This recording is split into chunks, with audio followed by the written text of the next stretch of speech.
strictement respectée.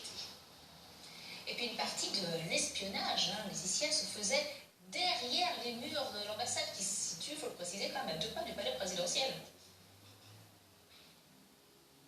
Oui, tout à fait. L'ambassade qui se trouve près de la place de la Concorde et l'ambassade américaine à Paris, comme d'autres ambassades américaines, est dotée d'une station d'écoute qui se trouve sur le toit de l'ambassade. D'ailleurs, en 2004-2005, eh bien, un blog spécialisé avait fait remarquer qu'il y avait eu des travaux sur le toit de l'ambassade. Et depuis, eh bien, on voit qu'il y a une bâche qui serait une bâche spéciale qui laisse passer les signaux, une bâche qui est camouflée par des fenêtre en trompe-l'œil pour ne pas trop attirer les regards. Et vous l'avez dit, cette ambassade des États-Unis est située à moins d'une centaine de mètres des principaux lieux de pouvoir français, juste à côté du palais de l'Élysée et non loin du ministère de l'Intérieur ou encore du ministère des Affaires étrangères. Merci beaucoup, Laetitia Saunier, devant l'ambassade des États-Unis à Paris.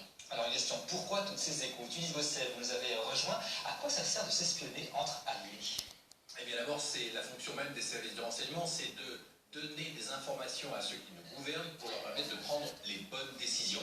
Et les Américains, on le savait, espionnaient depuis longtemps, mais là, ils espionnent tout l'appareil gouvernemental, administratif, tout ce qui peut leur apporter des informations intéressantes pour effectivement mieux décider. La nouveauté, c'est que Wikileaks permet de savoir l'ampleur de ce système de renseignement très sophistiqué avec des moyens ultramodernes qui multiplient par centaines les capacités d'écoute. La question est de savoir d'ailleurs si l'analyse est faite régulièrement et si